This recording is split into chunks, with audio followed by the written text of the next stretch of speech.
품격 있는 아재 여러분 안녕하십니까? 먼저 김어준의 뉴스 공장의 한 부분 그리고 제가 이미지를 한 컷 좀 보여드리겠습니다.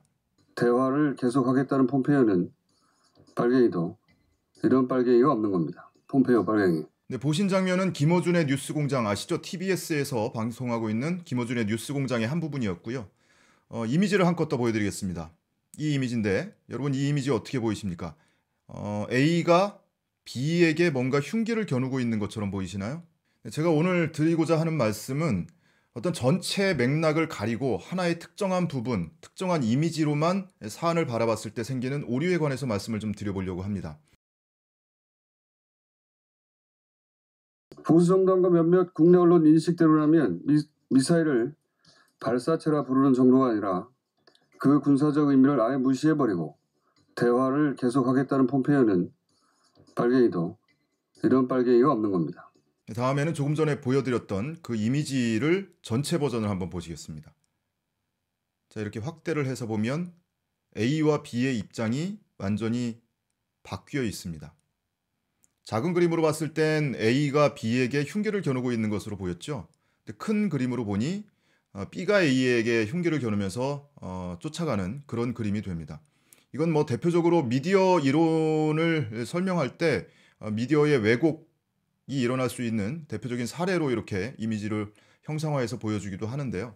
이를 통해서 제가 오늘 한 번쯤 생각해 봤으면 하는 문제는 지난 4일 북한이 동해상으로 뭐 미사일인지 발사체인지 뭐 뭔가를 하여튼 쐈습니다. 근데 이게 명칭이 뭐 발사체가 됐든 미사일이 됐든 또는 뭐 신형 전술 유도 무기가 됐든 명칭이 뭐든 간에 이 뭐 사거리라든지 이 발사체의 재원과 이 위력에 관해서는 그건 뭐 군 당국이나 정보 당국에서 분석을 해봐야 할 문제고요. 근데 이 정치권과 외교 당국 그리고 국가 차원에서는 이 단순 도발로만 볼 것이 아니고 전체 전국을 둘러싸고 있는 상황, 지형 이것까지 같이 봐야 되는 거죠. 그래서 이것이 뭐 사거리가 얼마인지 발사체인지 미사일인지 이것뿐만이 아니고 왜 저들이 저런 도발을 했는지 그 앞뒤 맥락과 전후 사정을 종합적으로 봐야 그게 국가를 운영하는 책임자의 자세 아니겠습니까? 근데 이를 두고 한국당에서는 뭐 현 정부의 이 대북 정책 내지는 안보 의식에 참담하다, 뭐 피를 토한다 이런 과격한 발언을 또 내고 있죠. 근데 우리는 이 북한 도발이 담고 있는 그 이면을 한번 배경을 해석을 해보면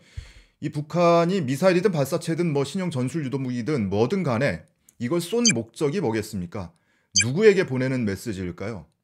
우리에게 보내는 메시지일까요? 아니면 일본입니까? 미국입니까? 미국에게 보내는 메시지의 성격이 강하죠. 그러면 미국이 이 사안을 어떻게 바라보고 있는지를 우리가 참고해야 될 텐데요. 폼페이오 미국 국무장관이 그렇게 얘기를 했죠. 북한이 발사한 발사체는 중장거리 미사일이나 ICBM, 그러니까 대륙간 탄도미사일은 아니다. 이러면서 선을 넘지 않았다. 그러니 대화는 계속돼야 한다. 이런 취지로 발언을 했죠. 그것이 미국의 현 상황 인식입니다.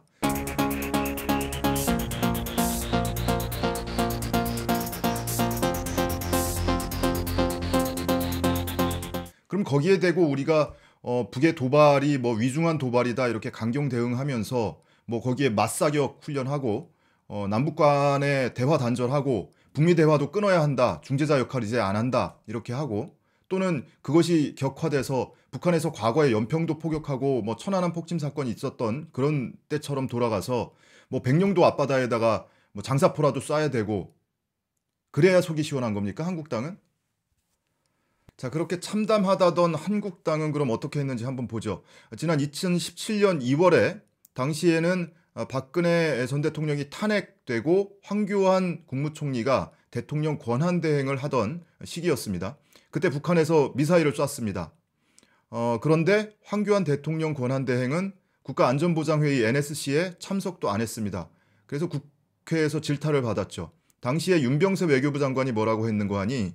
그 중에서 이제 대통령 차원에서 참석하실 그런 정도의 그 아주 위중한 그러한 도발은 그 중에 이제 몇 개입니다. 북한 핵실험이라든가 또 이제 장거리 미사일. 북한 핵실험이라든가 장거리 미사일 발사가 아니면 대통령이 NSC에 참석할 정도의 위중한 도발이 아니다라고 말을 한 겁니다. 근데 황교안 당시 권한대행은 그 시간에 뭘 하고 있었냐면요. NSC 열리던 시간에 구제역 구제역과 AI 일일 점검 회의에 참석하고 있었습니다. 정보청사에서 구제역과 AI 일일 점검 회의, 매일 하는 회의란 얘기죠. 근데 당시 북한에서 쐈던 미사일이 북극성 2호라고 하죠. 잠수함에서 쏘는 이 중거리 탄도미사일을 개조를 해서 지상용으로 개발을 한 미사일이었다고 합니다. 다시 말씀드리지만 중거리 탄도미사일입니다. 그리고 고체 연료를 사용한다고 하죠. 사거리가 적게는 2,000km, 최고 3,000km까지 날아갈 수 있는 중거리 미사일이라고 하는데요. 그 정도 위협이 되는 미사일을 쐈는데 당시 대통령 권한대행, 황교안 대행은 이것이 위중한 상황이 아니라고 본 겁니다. 그러면서 지금 이 단거리, 미사일이라 쳐도 단거리고 안 그러면 장사정포 정도 된다고 하죠. 근데 현 상황을 놓고 대북정책 엉망이다, 망쳤다, 참담하다, 피를 토한다, 이렇게 할 일입니까? 다시 한번 말하지만 이 북한이 도발을 하는 것이 자고 나서 생각나니까 야 미사일 몇 발 쏴 해서 갑자기 쏘는 게 아니란 말이죠.